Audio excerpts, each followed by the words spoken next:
Okay, so today we are going to talk about the human machine. So when we say machine, if we think about um, the way in which we eat food, breathe air, and impressions of the world around us come into us, the human machine goes through a series of processes to take that food and air and those impressions and convert them into energy. And whether that's in the mind or in the physical body or in the all the different intricate parts of the physiological aspect of the human being.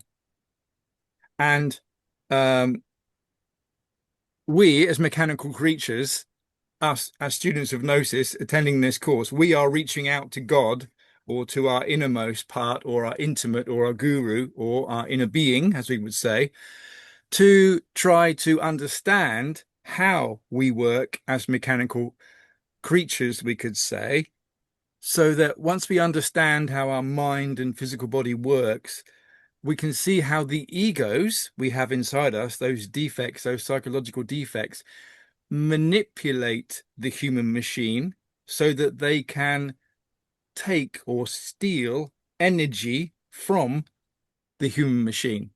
And let's take a look at that. If you remember this image from last time, if we look at the practice, observe it on the observed, we can see very clearly. But in general, we can understand and see that in our psychology, we have these multiplicity of egos on the right-hand side of the circle, and at any moment, any one of those can manifest as a reaction to the events that are happening outside of us. So, for example, we see a horse in the high street or the precinct. That's an event, an impression comes into us, and any particular ego might react to that through the thoughts or the feelings or the actions. When we say feelings, we're talking about emotions, obviously.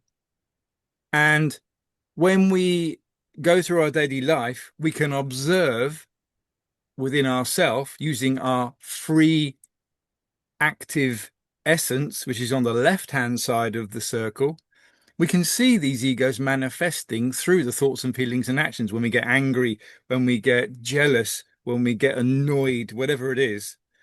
Um, and so what we're going to talk about today is the way in which the egos or the essence, depending on who's in charge in any moment, how they use the human machine and utilize the energies which are created by all of us all of the time as a sort of natural process. So if we go to that a little bit deeper, here's the on the left-hand side, you can see all that multiplicity of egos we just talked about, and they're going to try, or they often do try to take energy from those blobs in the person there, which are green and blue and grey. They are supposed to be energy centers, and if we look at those energy centers, we can see that the five kind of blobby circles within the person there, as you can see, relate to the intellectual, the motor, the emotional, the sexual, and the instinctive energy centers. And we're going to talk about these in more detail as we go through the talk. You can also see those two red blobs above. That's there because you can't, well, I can't really draw them close enough to where they actually manifest, which would be in the superior emotional and superior intellectual part of our uh, physiology, let's say that. So the superior emotional center and the superior intellectual center are drawn out of the person, outside of the person, because the ego cannot manifest there. And I'll tell you why later. However, the ego regularly manifests in the intellectual, motor, emotional, sexual, and instinctive centers. And you can see where they are. It's got the location column there.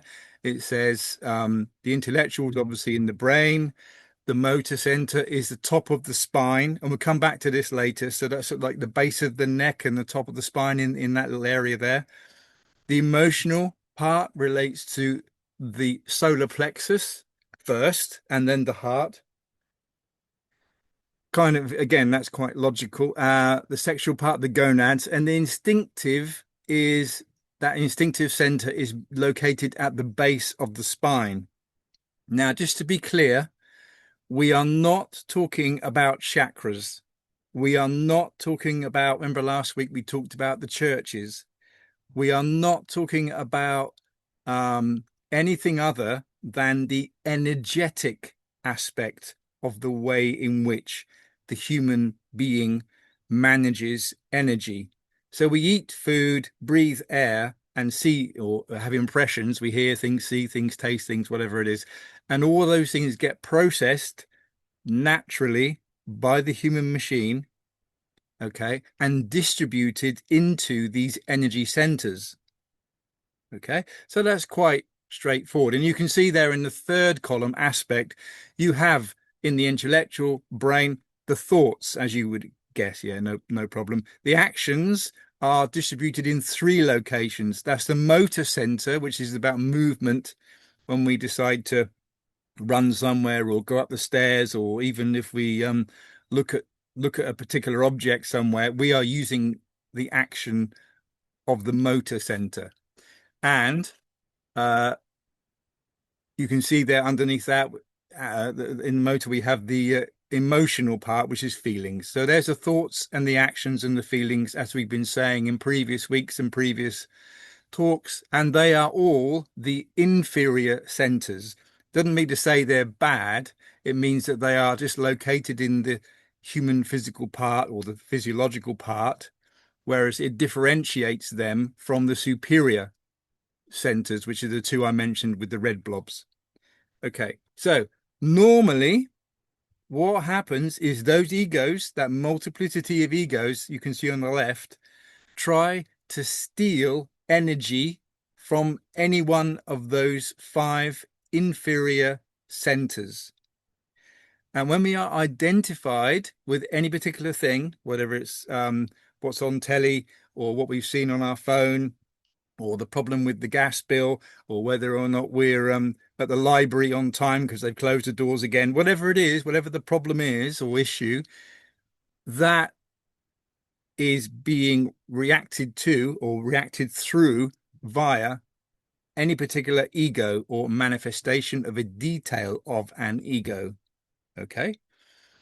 And that is what happens generally for most people. However, as students of Gnosis, what we are trying to do, what we talked about in the last few weeks, is to try to activate that free essence. You can see at the top left of the image, the screen, that essence, if it is active, in other words, the ego is not identified with us or through us in any moment, then if the essence is active, then the energy is not stolen, it is utilized correctly by that relevant center through the management of the essence.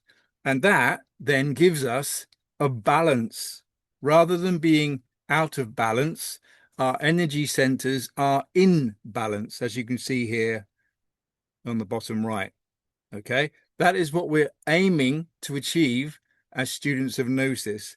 But unfortunately, every time we identify or become fascinated or forget ourselves, then those egos are going to come in, manifest. We're going to get, for example, angry, and energy is taken from the emotional center. And then when it's so much is taken from the emotional center, the ego then steals energy from another center. Okay. And it brings the machine, the human machine, out of balance. So, for example, if someone was angry and they were emotionally caught up with something and crying, or shouting or whatever it was emotionally through that anger, then that anger, that ego would then take energy from, for example, the intellectual center or the sexual center to manifest within the emotional. So the wrong sort of energy will go to the wrong center. And what that will mean is that those energies will go out of balance, logically. So if we move on to the next slide, there is those 7 centers, 2 superior and 5 inferior. We're going to talk about these one by one. So the first is the superior emotional center. It's used by the essence, that's our active consciousness. It's used by the inner being. And this is when or where we receive intuition. You know, sometimes we have that gut feeling, we know the answer before any intellectual process has occurred. We just know we have to go and do this. We know we have to go down that street and not that street. We know we need to go and get the money out of the cash till right now, or we know we need to take our child to the hospital right now. That's intuition, and that intuition is something as an expression of our inner being, or you could say the consciousness or the essence manifesting correctly. I'm just going to move away because I need to close the door because it's banging. One moment.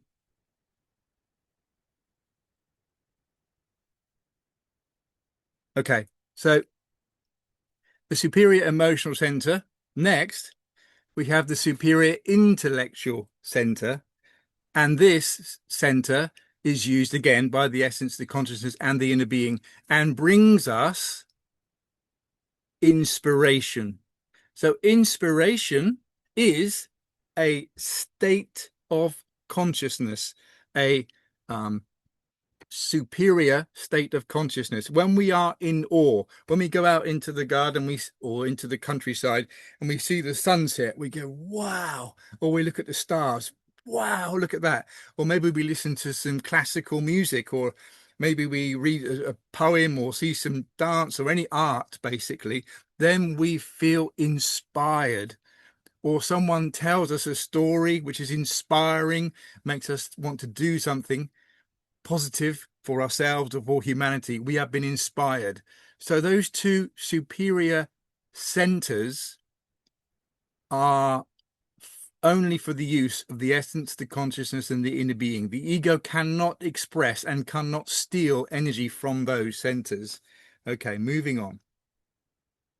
So the 5 inferior centers of the human machine, each one of them could be called, as an example, a cylinder, like in an engine of a car, not an electric car, one of those old-fashioned petrol cars. You can see there's a picture of an engine. Well, within the engine, there is a number of cylinders or containers which contain the reaction to power the engine. And within the human machine, we have cylinders, each containing different types or qualities of energy, which naturally get refined and produced by the physiology of the human being. You could say that human machine. And what we're going to do is look at each one of these, and it's very clear that if we would want to achieve that balancing we're talking about earlier, we want to put the right thing in the right location within the cylinder or within the engine. So, for example, we don't want to put the oil with the water. We don't want to put the brake fluid with the petrol, etc. We need to keep those cylinders full of the energy which they have been filled with through the use or by the essence manifesting through the person or through each of us. So let's look at these. The intellectual center. The intellectual center is energy used by the wrong sort of thinking. What we mean there is that if the ego manifests within a person, if we forget ourselves, if we are identified, then the energy which is being used in the intellectual center by the ego is related to the wrong sort of thinking, indecision, inner chatter, worry about this, that, and the other, that leads us to a headache. Maybe we get a migraine, we get very tired for sure, because the ego is stealing energy from that intellectual center. The intellectual center, as you remember, was in the brain. The motor center, as we mentioned earlier, is at the top of the spine, or the base of the skull, just there where the spine goes into the skull. And that's why when the motor center is pushed too hard within the person, people get neck aches, headaches, they get really bad afflictions around that motor center, because if too much movement or the wrong sort of gesture or bad habits, for example, I've got here excessive bodybuilding, pushing the physical body too hard, or the footballer with their knees, they often get bad knees, the footballers, if you recall. Well, it's because they've been pushing the motor center too hard, and the energy within has been wasted, you could say, or utilized for sure by the ego, or a particular type of ego. The emotional center. So when we talk about the emotional center, you see it says solar plexus first, then heart. So if you remember, the solar plexus is the entry point for everything into the physical body. Okay, so once it's gone through the solar plexus, it then gets distributed to the heart. This is anything to do with emotion. And as you can see there, the wrong sort of emotional feelings or sentimentalities, for example, long periods of crying, wailing, lamenting, could be too much EastEnders or whatever, soap operas.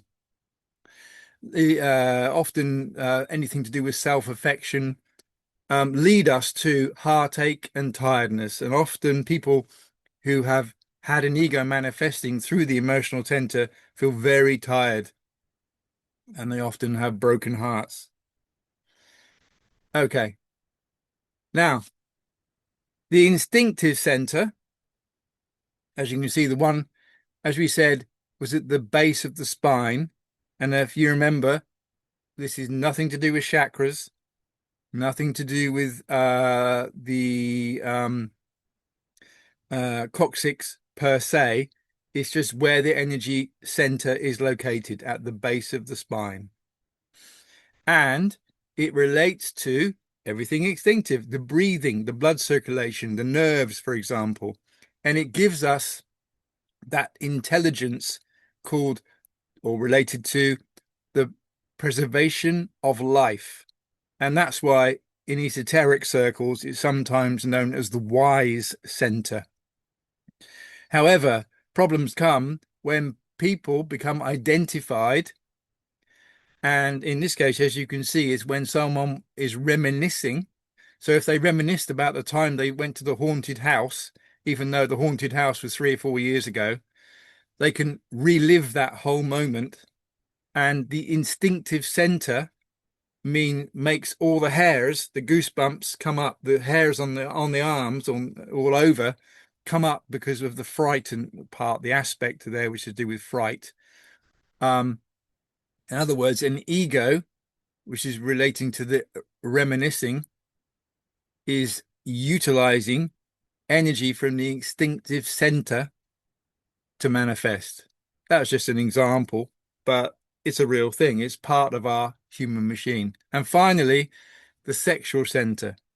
Now, the sexual energy which we have is the most powerful thing you can say in the universe. Why is sexual energy most powerful? Because it creates. No other energy can create. Okay. And therefore it's got the most powerful energy center. So if it's got all that power and juicy energy, the egos love to manifest through the sexual center, because they can waste the energies, for example, through lust and through desire and all those aspects.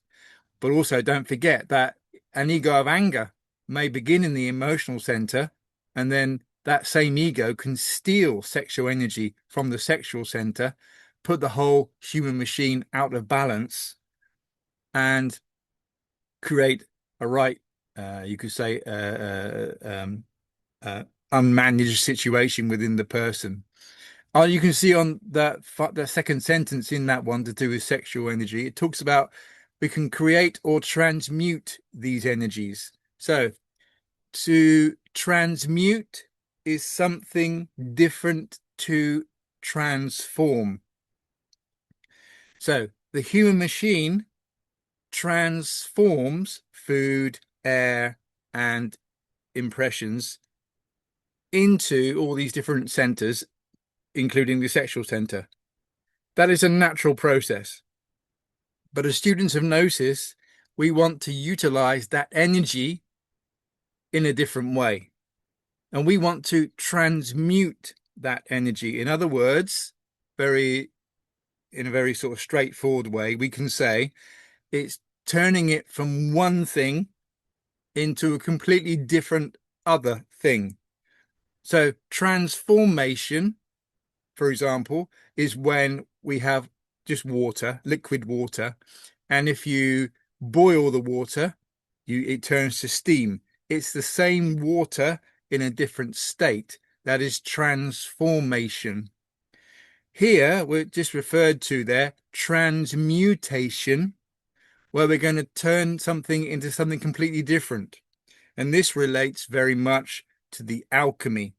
You've heard of the medieval alchemists. They're talking about things like turning lead into gold, two different things. Or they talk about turning, in the Bible, they talk about turning water into wine, etc., etc.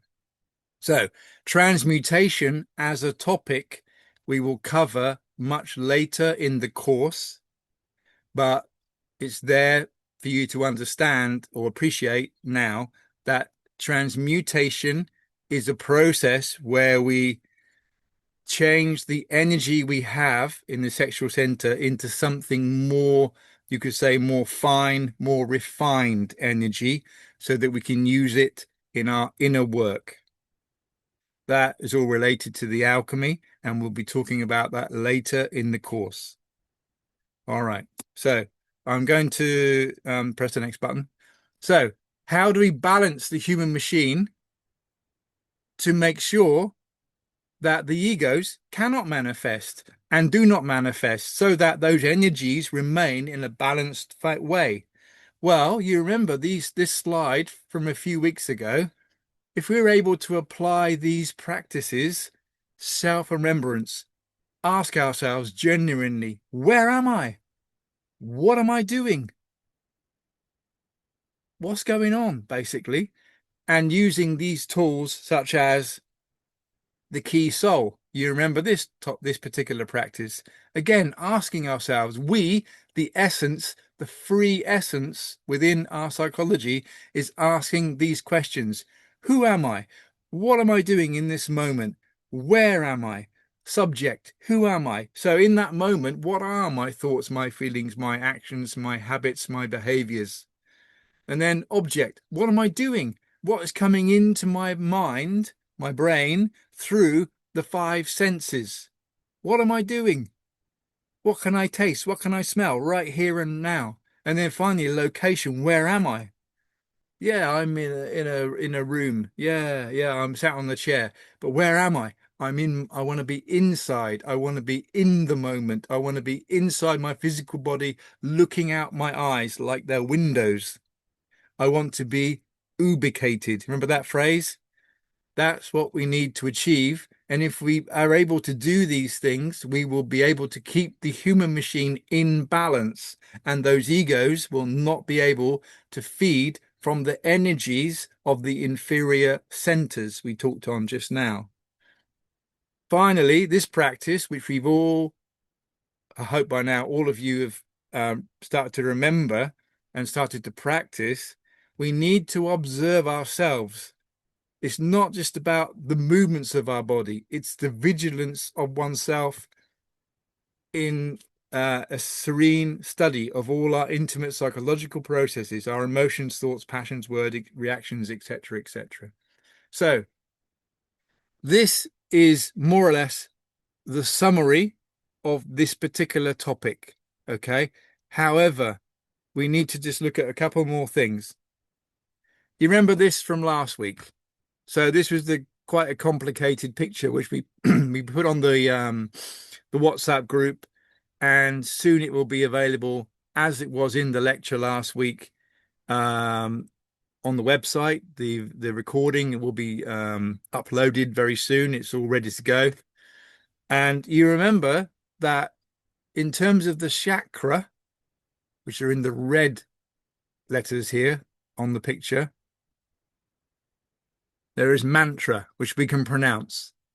So we have the mantra listed there: 2, 3, 4, 5, 6, 7, 8, and E, E, O, U, R, N, S. Okay. And the way it's pronounced in English on the right, the pronunciation in English, but the mantra are written as they are written there. Okay. So when we talked just now about the energetic centers or the inferior centers of the human machine are not on this picture. They are not the same as the etherical churches, which are on the right, or the astral chakras, which are on the left. Okay. They are energy centers within the human machine. Okay. And as we said last week, there's the mantra to go with them. It'll be great if you are able to give yourself a little time and practice these mantra from time to time. The Gnostic masters recommend that we do 1 hour of mantralization or vocalization per day. So we could do each of these a minimum 7 times, or we could just choose one of them and do that for 1 hour. Okay. And finally, before we come to do a practice, you remember this picture from a few weeks back? We talked about astral projection. So astral projection requires that when we lay down or sit down to go to sleep, first thing we need to do is relax, then we need to focus, and then we need to concentrate and remain in a state of concentration as we go from the state of vigil through the transition into the state of being psychologically awake and yet physically asleep, so that we know we are in the astral world. People talk about the fact that they can look down on their physical body, for example, or it could be that during that particular night or session of sleeping, we wake up in a dream. Okay, so this is maybe something we'll experience, flying in the astral. How is that possible? Because gravity does not exist in the astral dimension. It's not one of the laws of the astral. If people believe that they are impacted by gravity in the astral, it's just an ego projecting through them in that world. So, a few things to say. Um, probably best to just show you two practices when we finish the PowerPoint. That there's one more mantra to give you. If we are going through this process of relaxing, focusing, and concentrating, if we have tried concentrating on the heart and it's not really helpful, not really giving us results, etc., then the masters, the Gnostic masters, give many other mantra or vocalizations to assist us through this transition. And as we mentioned last week, all of those vowels we just looked at, the E, E, O, U, N, S, those 7, okay, are combined in one way or another within these mantra or these vocalizations. But the one we're going to talk about now is the mantra Fa, Ra, On. Okay, how do we do this? Well, we lay down, we relax, we focus, we concentrate, but now we're going to concentrate. If we want, we can concentrate on the pyramids, or we can concentrate on ancient Egypt, whatever we want to choose, or a desert, whatever. But we're going to pronounce the mantra Fa Ra On. aloud 7 times minimum, listening to the sound of the mantra as we fall asleep. So the attention, the concentration is listening to the sound of the mantra that we are making, in this case, Fa Ra On. Okay, as we go through that transition. And again, it could be that we then well, use the word automatically. We there logically, I suppose you could say, wake up and know that we are in the astral world there and then. Or it could be that we wake up later in our night, in our dreams. We psychologically wake up in the dream because of the kind of input coming from this mantra. So Fa Ra On is a mantra which needs to be pronounced very clearly, as I say, minimum 7 times aloud if we can.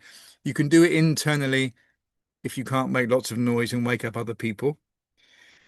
And the after 7 times, you can keep going aloud as you fall right asleep, or you can just internalize it as you continue to go through the transition. But the important thing is to be concentrated on the sound of the mantra inside us. Okay, so how is it pronounced? Okay, so it's a hard F. Ba.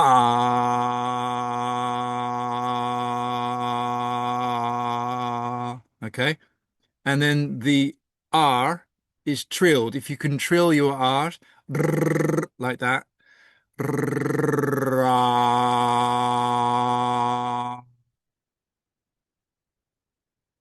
and then on is extended. On.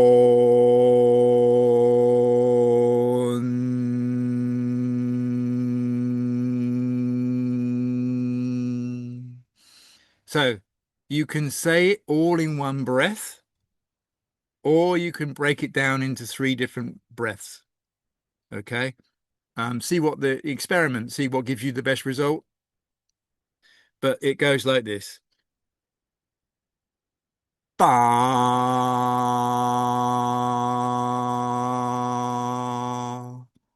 Rrr. Ah.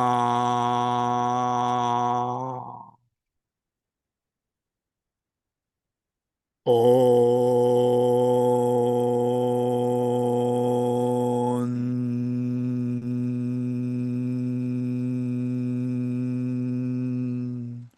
As we pronounce that mantra 7 times, we might want to visualize the pyramids or ancient Egypt or whatever we want, but it's to listen to the sound of the mantra as we go through the transition between being awake and being physically asleep.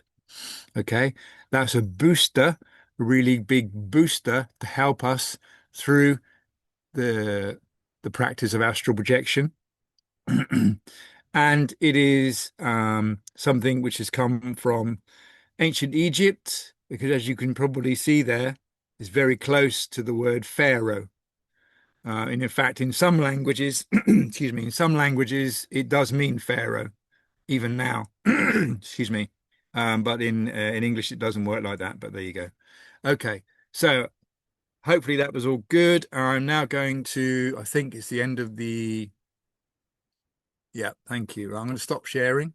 If I can get my cursor. There we go. Right.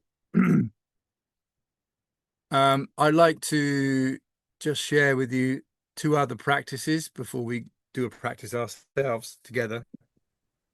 In the astral, um, we generally repeat what we've done in the day, in the preceding day. We repeat it at night. So if we have been completely identified most of the day, we've had problems, and then we went to see a football match, and then we went driving the car, and the car broke down, and then we got late to our appointment with the doctor, and all these different problems and issues, but we were identified. Then when we go to sleep physically, our egos are still projecting away in our psychology. And so we get all the strange, difficult to understand dreams, even the nightmares, you could say.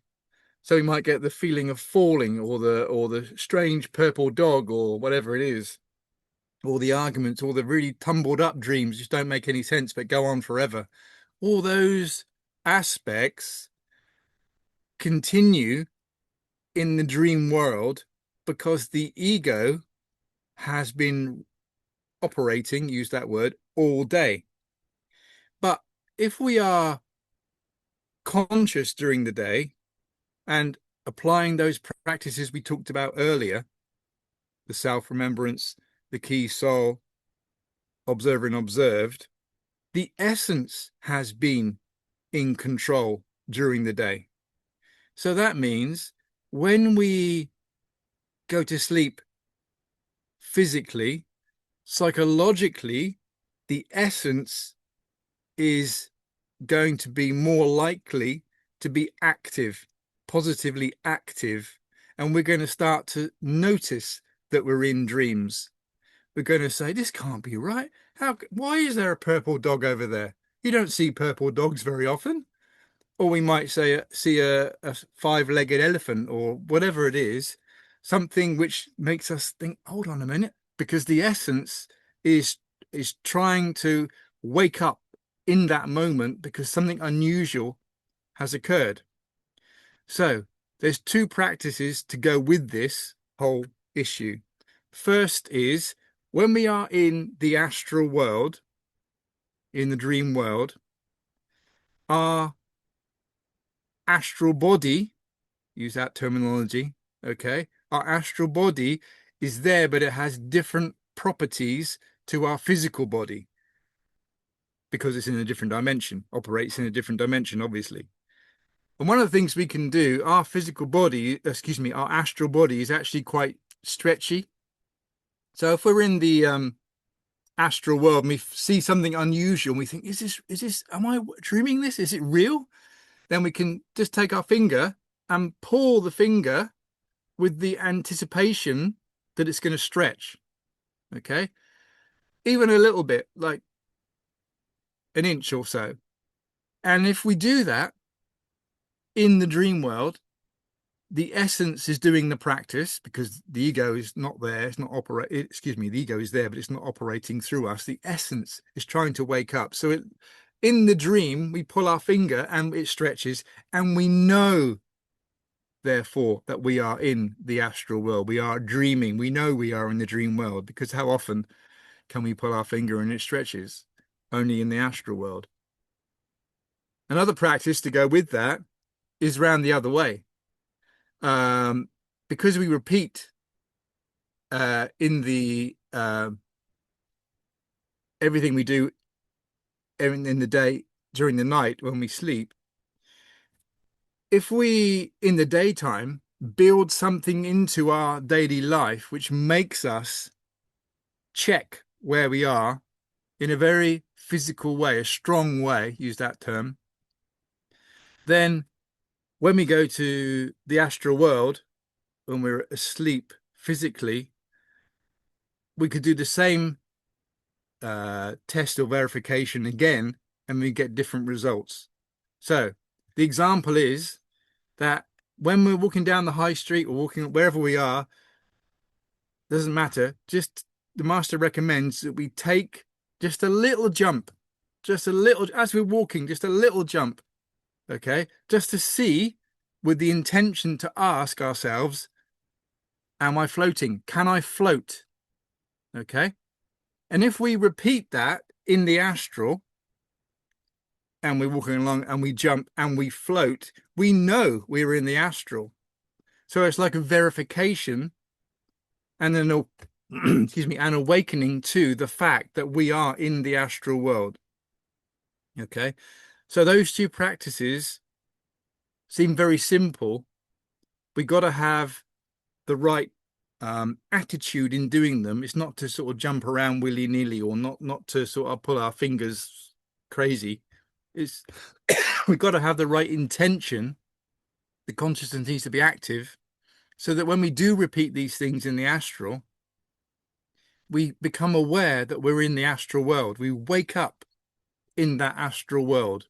And then we can ask our Divine Mother. Remember, we talked about the Divine Mother last week, one aspect of the inner being. We can ask her inner mother, oh, take me to Stonehenge when it was being built. Take me to the pyramids when they were being built. Take me to an amazing place so I can learn something. Or maybe we could say, just take me to a temple somewhere where I can receive teachings, the teachings that I need, because our inner mother will tell us, will give us what we need if we ask. So there's a whole multitude of things we could do in the astral world, and it is definitely a real place, definitely a place we can go to and definitely receive teachings for ourselves, not just experiences, actual teachings to help us with our inner work. So that's why the astral practice and all the practices that go with it are so important for us as students of Gnosis. Okay, so we won't do questions now. We're going to go to a practice now. All right. So I am going to. It doesn't matter. I was going to say I'll stop the recording, but I'll keep the recording going. Okay. We're going to do a concentration practice because we need to be able to experience concentration at a deep level. And for many people, it is quite difficult to concentrate because we're so used to having our focus fractionated. We are disturbed by all the systems so much in our daily life. To be concentrated is almost unusual for most people. So we're going to relax together, and then we're going to focus, concentrate on the heart, excuse me, and then we're going to move, excuse me, to the mid-brow, okay? To try and find the feeling of ubication and to try and experience the feeling of being in the moment.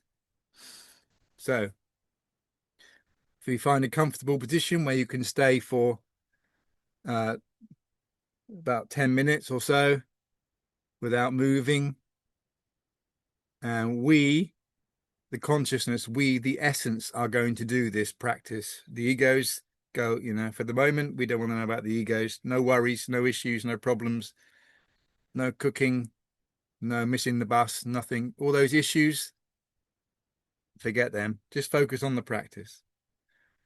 Okay. So we're going to find a comfortable position, and with our eyes closed,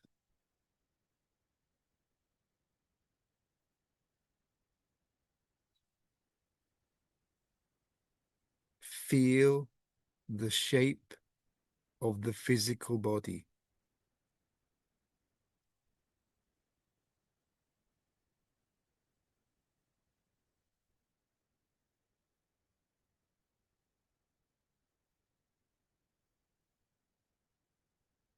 Become aware of our breathing.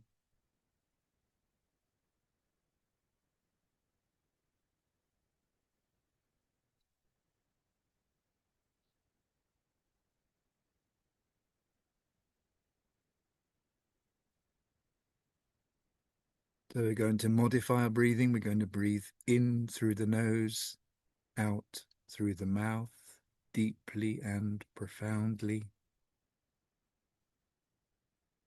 In through the nose,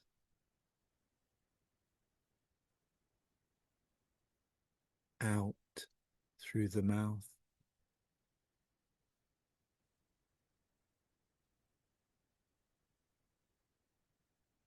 When we breathe in, allow the diaphragm to drop, maximizing the air in the lungs.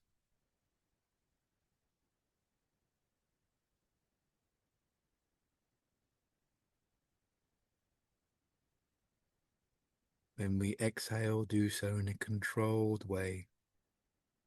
In through the nose,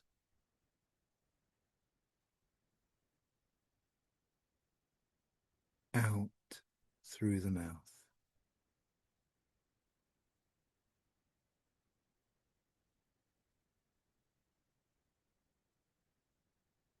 So now as we exhale, relax the feet and legs. As we exhale, relax the feet and legs. Still breathing in through the nose, out through the mouth.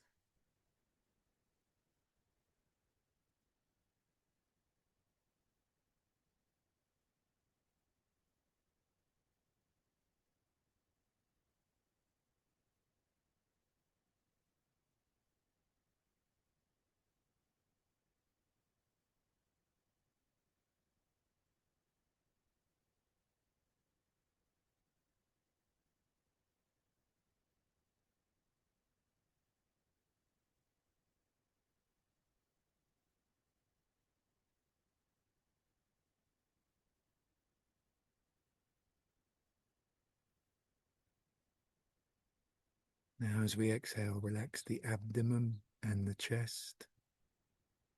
Still breathing deeply and profoundly in through the nose, out through the mouth.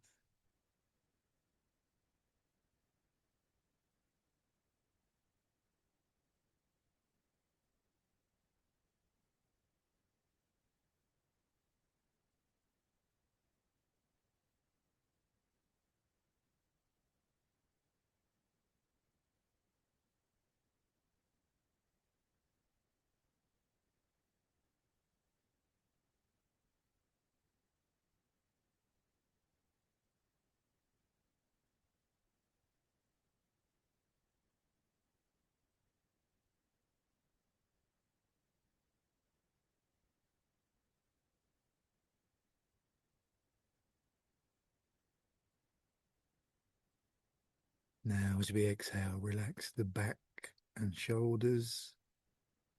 Let all the tension of the day come out of the shoulders as we exhale.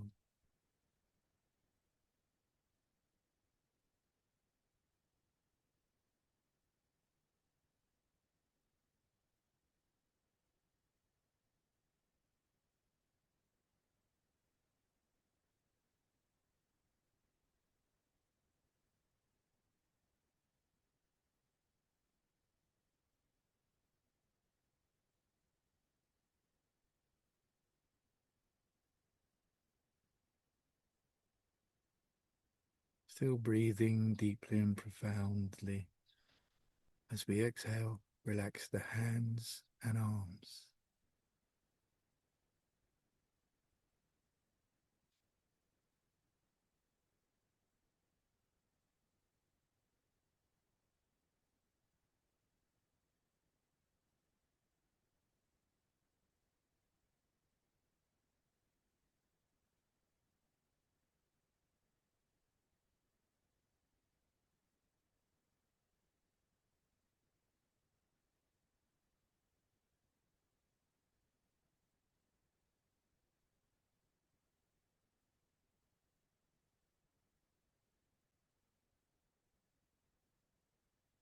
Now as we exhale, relax the neck and throat.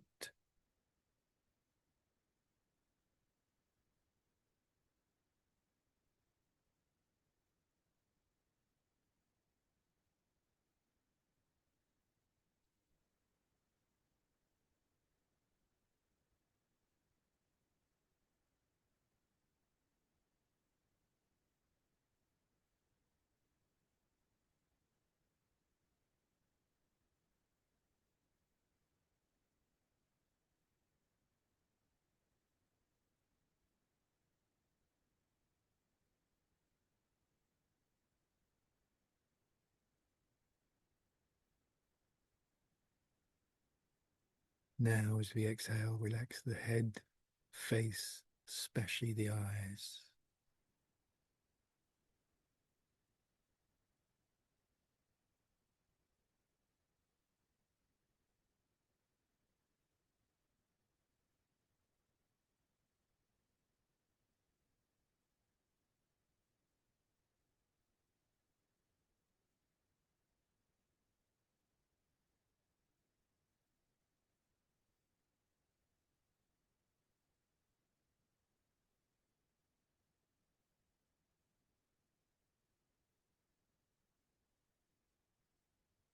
Now we place all of our attention on the heart. Feel the heart. Normalize the breathing.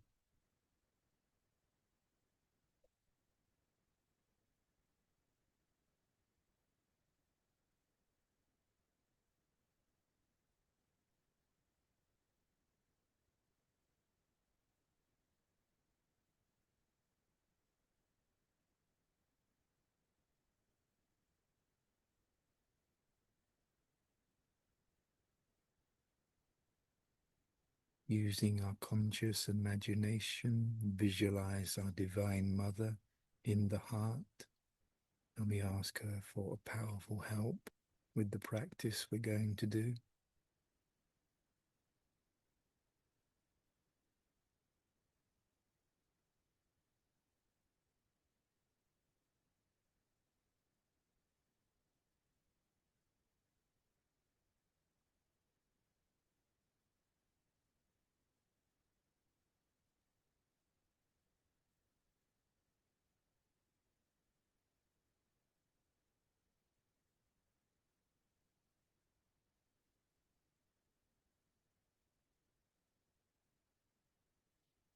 And now we're going to switch our attention to the mid-brow. Focus on the point just below the skin on the mid-brow, just between the eyes, on the mid-brow, just below the skin. Feel the point.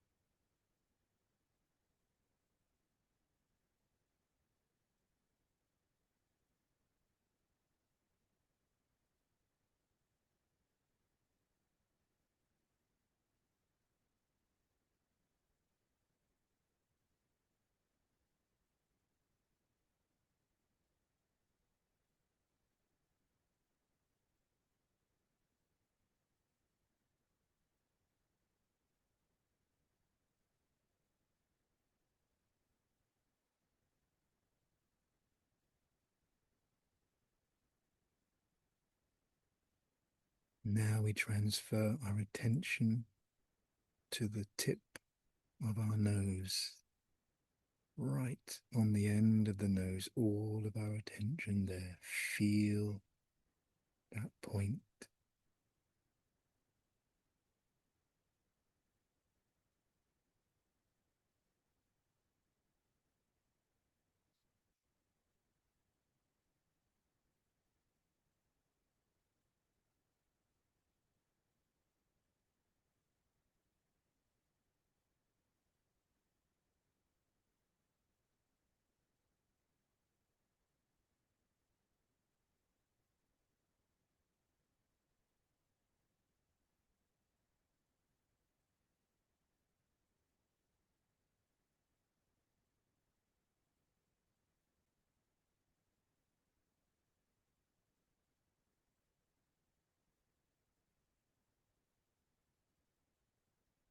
And now we're going to transfer our attention to the center of the heart, that mathematical point at the very center of the heart.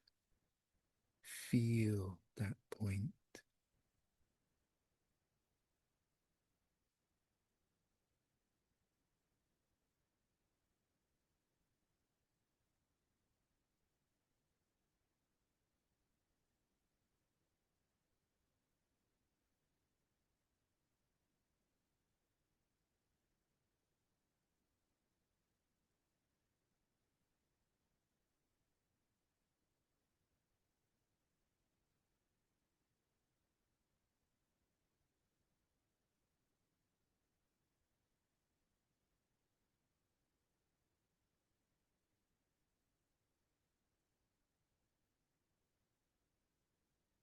All of our attention on that mathematical point. If we find ourselves elsewhere, bring ourselves back to that point. Focus our attention there. If it helps, we can use the breathing to bring us back to that point.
Slowly we start to become aware of our physical body.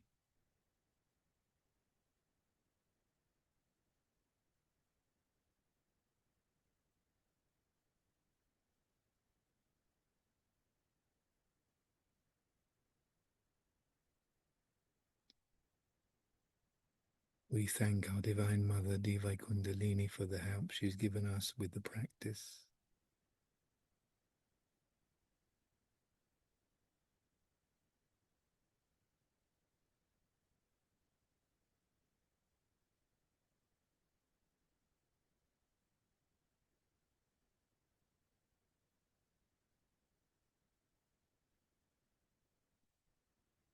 When we're ready, we can open our eyes as the practice has come to an end.